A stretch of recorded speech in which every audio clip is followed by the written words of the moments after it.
Hello दोस्तों। आज हम बात करेंगे कानपुर की एक ऐसी टीचर से जिन्होंने कन्वेंशनल टीचिंग से हटकर एक्सपेरिमेंटल टीचिंग को बढ़ावा दिया। ये ना सिर्फ बच्चों को किताबी ज्ञान देती हैं, पर जो असल जिंदगी में काम आए वो चीज़ें सिखाती हैं। इनका नाम है नैन्सी भाटिया। हेलो नैन्सी दी। हेलो, नमस्ते। नमस्ते। So Nancy Di, according to you, like why the education system is lacking when it comes to global warming or lack of resources in like many countries, but हमारे जो बच्चे हैं वो इस चीज़ को लेके अवेयर नहीं है and they are like using resources without getting know like उसके कार्बन फुटप्रिंट्स क्या हैं या कितने वाटर फुटप्रिंट्स हैं। So इस पे आपका क्या ओपिनियन है, क्या अगर मैं ये कहूँ कि हमारे बच्चों को आज एक्सपोजर नहीं है, so I will be wrong saying this thing. मैं बिल्कुल गलत होंगी ये बोलने में कि बच्चों को आज के टाइम पे एक्सपोजर नहीं है, उनको पता नहीं है कि वाटर क्राइसिस हो रही है या नेचुरल कितनी प्रॉब्लम्स हमें आ रही है नेचर की तरफ से। But the thing over here is this, जहाँ मुझे लगता है हमारा education system, Indian education system, when I deal with today's kids is lacking behind is this कि उनको अवेयरनेस है लेकिन सोल्यूशन के फॉर्म में ना उन्हें सिर्फ एक काइंड ऑफ एस्से और लाइंस लर्न कराई जाती हैं। सो प्रैक्टिकल सोल्यूशंस जो हैं वो बहुत ज़्यादा लैकिंग है। मतलब अगर जैसे आई फील लाइक कि जैसे अगर हमारे नेचर में जो भी प्रॉब्लम आ रही है, जो भी क्राइसिस आ रही है, अगर हम उसका सोल्यूशन देखें तो सोल्यूशन इज़ दिस कि हम जो सबसे पहले तो यही है कि बच्चे की जब पढ़ाई एजुकेशन शुरू होती है तो हम एजुकेशन में ही ये एनवायरनमेंट से रिलेटेड डिटेल्स क्यों नहीं डालते हैं। That is not part of education system. Why is it only the part of the book of science, not the part of like children knows कि हाँ वाटर क्राइसिस हो रहा है एंड एवरीथिंग। बट हमारे पूरा अगर देखा जाए तो प्री प्राइमरी में ऐसा कभी नहीं होता है कि water saving day we are celebrating, going out of the way. It's not like environment day जो बना हुआ है विच इज़ ऑलरेडी लिस्टेड, हम उसको सेलिब्रेट कर रहे हैं एंड दैट टू जिन आर ओनली स्पीकिंग लाइन्स, बच्चे सिर्फ उस पर लाइन्स ही बोलते हैं, तो डोंट मीन इट। तो आई फील ये बहुत ज़रूरी है इन टुडेज़ एरा। और ये ऐसा नहीं है कि हम नहीं कर सकते हैं। When it comes to solution, हम टीचर्स, हम स्कूल ये कर सकते हैं कि हम बच्चों को डेली इसके बारे में पढ़ाएं, इसके बारे में बात करें और उनसे पूछें कि हम इस सब का सोल्यूशन या आपने इसका सोल्यूशन कैसे निकाला। For example when a child enters the classroom, the first thing I think a teacher does with the child is this कि take out your notebook, take out your book, open your pencil box, I'm writing something, start copying it, है ना। So let's not do that because environment को हमें मतलब उतना ही ध्यान करने की ज़रूरत है जितने दूसरे subjects. So that is also very important, I feel. So like when I was a kid और जब मैं स्कूल जाता था मुझे होमवर्क मिलता था, और जब समर वेकेशंस या विंटर वेकेशंस होती थी तब भी होमवर्क एक मिलता था, बहुत सारा मिलता था जो कि करके लाना पड़ता था। And I will not lie, कभी कभी मेरे पेरेंट्स ही कर देते थे वो चीज़। तो आई बिलीव वहाँ पे भी थोड़ा सा स्कोप ऑफ इम्प्रूवमेंट है, क्योंकि लाइक बुक्स तक ही नॉलेज अगर सिमट के रह जाएंगी तो प्रैक्टिकल लाइफ में वो चीज़ काम नहीं आ पाएगी। तो इस पे आपका क्या व्यू पॉइंट है, like when it comes to summer vacations, वहाँ पे होमवर्क का स्ट्रक्चर या पैटर्न क्या होना चाहिए? See I will not say only summer vacations का हॉलीडे होमवर्क या होमवर्क में ही क्यों हम एनवायरनमेंट को दें, है ना। Why only the kids are suppose to do all these things from home, why not they are taking something from school. जिस तरह का अभी हमारे पास नीड ऑफ द आवर है, हमें बच्चों को बहुत कुछ सिखाना बहुत ज़रूरी है कि कैसे लिमिटेड रिसोर्सेज में हम अपनी चीज़ों को हमें यूज़ करना चाहिए। For example if I talk about tissue paper, paper napkin, so I don't think so कि कोई भी बच्चा जब बाहर रेस्टोरेंट या कहीं बाहर होता है वो एक बार भी दोबारा सोचता है before throwing up first tissue paper and taking out and using the other tissue paper. हम सब भी नहीं सोचते हैं, but we need to think about it. हमें ये छोटी छोटी आदतों को बदलना चाहिए और उस बदलाव के लिए हमारी जो एजुकेशन सिस्टम है वो हमारी रूट्स हैं। हम चाहते हैं कि आने वाला जो हमारा फ्यूचर है वो बेटर हो, क्योंकि अभी बहुत ज़्यादा क्लाइमेट चेंज और बहुत प्रॉब्लम्स हम फेस करने वाले हैं। तो उनकी उस चीज़ों के लिए भी हमें बच्चों को प्रिपेयर करना उतना ही ज़रूरी है जितना कि हम अपने बच्चों को when it comes two subjects English, Hindi, maths, science उसके लिए तैयारी करा रहे हैं। सो वो तैयारी कैसे हो रही है? I don't think so any of the school in Kanpur I know has this kind of a period in the school जहाँ they are talking about environment and the child, you know, they are just talking. It's not about writing. They are talking about the environment. The teacher is coming up and saying कि आज आपने environment के लिए ये क्या किया, या हम न्यूज़ में आजकल रोज़ देख रहे हैं यहाँ पानी ख़त्म हो गया, वहाँ पानी ख़त्म हो गया. So what are your views on it? कैसे वाटर सेव किया जाए आप अपने एंड से वाटर सेविंग के लिए, what are the solutions from your end. So these are very basic and very important things that needs to be taught apart from all the subjects I think the schools are taking, है ना. Like this technical चीज़ें मुझे लग रहा है बहुत बढ़ती जा रही हैं, और यही एक रीज़न है कि हम टेक्नोलॉजी वाइज तो आगे बढ़ते जा रहे हैं, but when it is coming to our day to day you know things या इन्वायरमेंट या क्लाइमेट, उस पर हमारी नज़र ही नहीं जा रही है. So that also I think we all should take care of. और उसके लिए कोई बहुत बड़े स्टेप्स नहीं उठाने हैं. रोज़ 10 मिनट्स आप इन्वायरमेंट पे बच्चों से बात करना स्टार्ट कर दीजिए. उनको पता होना चाहिए कि जब वो घर से बाहर जा रहे हैं अपनी बॉटल लेके जाना है, अपना नैपकिन लेके जाना है. And yes, very important thing, use and throw की जगह every book everywhere we need to you know inculcate this thing in the children. Use and reuse, use and reduce, use and you know this Rs जो हम उनको सिर्फ पढ़ा रहे हैं, learn करा रहे हैं, उसके पेपर्स हो रहे हैं, उसके अपार्ट ये सब भी बताना is very important I feel.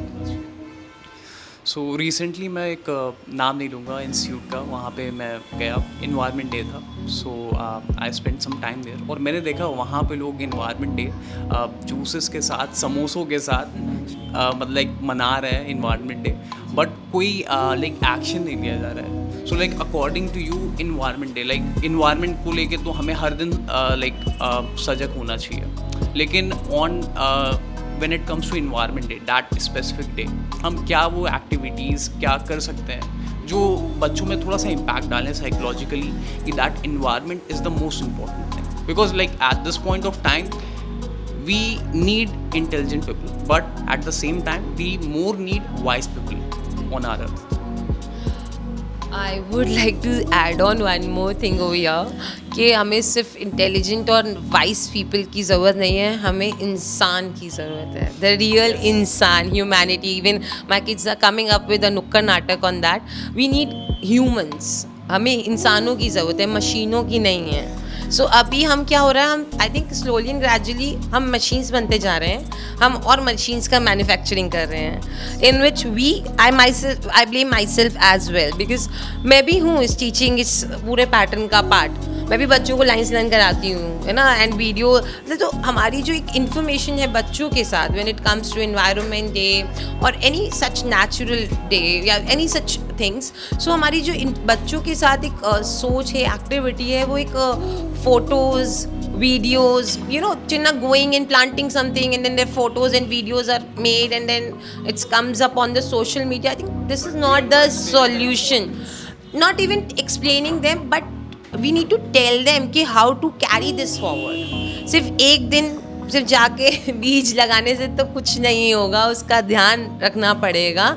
अगर आज देखिए आप हवा प्रदूषित होती जा रही है ना, प्रदूषण का प्रॉब्लम है, पानी का प्रॉब्लम है, पेड़ नहीं है, गर्मी का प्रॉब्लम है, तो सब प्रॉब्लम्स आ गए हैं, लेकिन इनके सॉल्यूशंस तो हमारे आने वाली जनरेशन ही लाएगी. और उस आने वाली जनरेशन के साथ हम क्या कर रहे हैं, फ़ोटोशूट. आई फील मतलब वो फ़ोटोज़ और वीडियोज़ से बाहर आके हमें इस एजुकेशन सिस्टम पे सीरियसली इन तरह की चीज़ों को बहुत सीरियसली ला के इम्पैक्टफुल. मतलब I have never seen children coming up and saying कि मैम डू यू नो आज मेरे स्कूल में हम लोगों ने इस पे बात की कि फूड वेस्ट क्यों नहीं करना चाहिए, या पानी वेस्ट क्यों नहीं करना चाहिए, या फिर अब monsoon season is going to start, तो हम कैसे इस पे you know rain water harvesting या उसको सेव कैसे कर सकते हैं. तो ये सब बातें क्यों नहीं होती हैं, I don't understand. Neither the schools are doing it, not the parents are doing it. और ऑफ कोर्स जब ये दोनों लोग ही नहीं कर रहे हैं तो कोई और इंस्टीट्यूट्स तो बिल्कुल ही नहीं कर रहे होंगे. सो जब हम कुछ कर ही नहीं रहे हैं तो हम एक्सपेक्ट क्या कर रहे हैं, who is going to save us, कौन बचाएगा कौन हमें. सबसे बड़ी बात जो हम सोच नहीं रहे हैं कि जब हम अपने नेचर के साथ इतना खिलवाड़ कर रहे हैं, हमें बचाएगा कौन, who is going to save us. I don't think so कि God is going to save us. भगवान भी यही कहते हैं, अपनी मदद मैं उसी की मदद करता हूँ जो अपनी मदद खुद करता है। सो वी नीड टू बच्चों में ये सब चीज़ें ऐड होना, मैं क्यों बार बार बोल रही हूँ, इज़ वेरी इंपॉर्टेंट, बिकॉज बच्चे ही हैं जो एक चेंजेस ला सकते हैं अपने अंदर भी और अपने परिवार के अंदर भी। So like we get to know a lot of things about like upcoming generation के साथ हमें क्या क्या चीज़ों को implement करना चाहिए, but just to summarize everything और like कुछ 2-3 points जो आप share करना चाहो कि हमें आज ही से अपने बच्चों के साथ implement कर देना चाहिए। See, I'll tell you, बहुत basic सी things हैं, like when I make children write something in today's era, मैंने नहीं देखा कि बच्चे जो हैं पेज वेस्ट करते हुए एक बार भी सोचते हों। They are writing 1 line in 1 page, 2nd line in the 2nd page. So they are not aware कि वेस्टेज ऑफ पेपर क्या होता है, और ये पेपर जो कि पेड़ से बनता है, और दूसरी तरफ से हम उनको क्या सिखा रहे हैं। I would like to add one more thing. So एक पेपर बनाने के लिए, एक A4 साइज पेपर बनाने के लिए it takes 2 to 10 liters of water, जो एक पेपर हम लोग यूज़ करते हैं। सो आप ये देखिए, यही इन्फॉर्मेशन उनको वहाँ मिले जहाँ वो पेपर वेस्ट कर रहे हैं, तो शायद wastage of paper will reduce, थोड़ा सा कम हो जाएगी। बहुत बेसिक एक्टिविटीज़ हैं हम लोग बच्चों को दे सकते हैं। आपकी like one of the parent told me recently कि इस बार उन्होंने हॉलीडेज़ में एक बहुत अच्छा काम किया, which I really like the idea. उन्होंने अपनी डॉटर के साथ बैठी और लास्ट ईयर की सारी नोटबुक्स जिसमें एक्स्ट्रा पेजेस थे जो उन्होंने यूज़ नहीं किए हुए थे, उन सब पेजेस को निकाल के सब नोटबुक से एक new notebook they have made. तो this is good, this is a very nice and good activity. So these kind of activities I think schools, teachers, parents they can conduct. सिर्फ मैं schools को भी नहीं कहूँगी, parents और teachers भी conduct कर सकते हैं ऐसी छोटी छोटी एक्टिविटीज़, बिकॉज इन छोटी छोटी एक्टिविटीज़ से ही हम चेंजेस बच्चों के अंदर और आने वाले कल में जो हम सोच रहे हैं कि सिर्फ फ़ोटोज़ और वीडियो से आ जाएगा, तो आई डोंट थिंक सो। सिर्फ लाइंस नहीं बुलवानी है, सब वीडियोज़ नहीं बनवानी है, बल्कि उनके अंदर अच्छी आदतें अपने इन्वायरमेंट के लिए, मतलब उनको बताना है फ्रॉम द वेरी बिगनिंग। आप मत पढ़ाइए A to Z in different ways in pre primary for 4-5 years या इंग्लिश या हिंदी। थोड़ा सा रुक जाइए उसके लिए, 1 साल बच्चे को इन्वायरमेंट के रिलेटेड ही सब कुछ पढ़ाइए। पेड़ कैसे बचाना है, पेड़ क्यों बचाना है, पानी कैसे बचाना है, पानी क्यों बचाना है, आने वाले टाइम पे पानी का क्या पम आने वाला है, क्लाइमेट के साथ, मतलब बहुत बेसिक सी चीज़ें। क्यों साइकिल चलानी चाहिए, मतलब like we have put this kind of standards in our children. Wearing new clothes in every function is very important, है ना। And then using brands, and then I can say कि car में जाना is something very very important. वो मतलब हमारा focus क्या रहता है, बच्चों को सिखाना कि बड़े होके भाई गाड़ी में जाना है, पैसे कमाना है, तो डू दिस, पढ़ाई कर लो एंड ऑल। सो स्कूल्स को भी चेरिश करना चाहिए, अवॉर्ड करना चाहिए ऐसे बच्चों को कि a student who has you know planted, not only planted a tree but has taking care of a tree और a plant for a long 1 year। And then कोई ऐसा बच्चा जिसने किसी के साथ शेयरिंग में या पूल करके गाड़ी आ रहा है, तो they should award these kind of parents and students, because इससे पता चलेगा कि हाँ ये भी बहुत इम्पॉर्टेंट है। ये जो लोग हैं जो इस तरह के छोटे छोटे काम कर रहे हैं, टास्क कर रहे हैं, these all tasks are not that small. These are also very important. I will say more important than getting a new engineer or a doctor. So I feel कि yes, environment की education towards environment, awareness and education is very very important in today's era in each and every school, not only school, in each and every classroom. So it's very very important, क्योंकि बच्चे वहाँ सीखने जाते हैं, वो एक शिक्षा का मंदिर कहा जाता है स्कूल्स को, तो वहाँ से ये शिक्षा अगर शुरू होगी तो हम आने वाले टाइम पे चेंजेस ऑब्वियसली आएंगे, I feel. Well thank you so much for this conversation, और आई बिलीव मुझे बच्चों से भी थोड़ी बहुत बात करनी चाहिए इस बारे में, एंड इनफैक्ट मुझे उनके ओपिनियन जानने चाहिए, लाइक वो क्या सोचते हैं इन्वायरमेंट के बारे में। सो क्या हम उनसे बात कर सकते हैं? Thank you.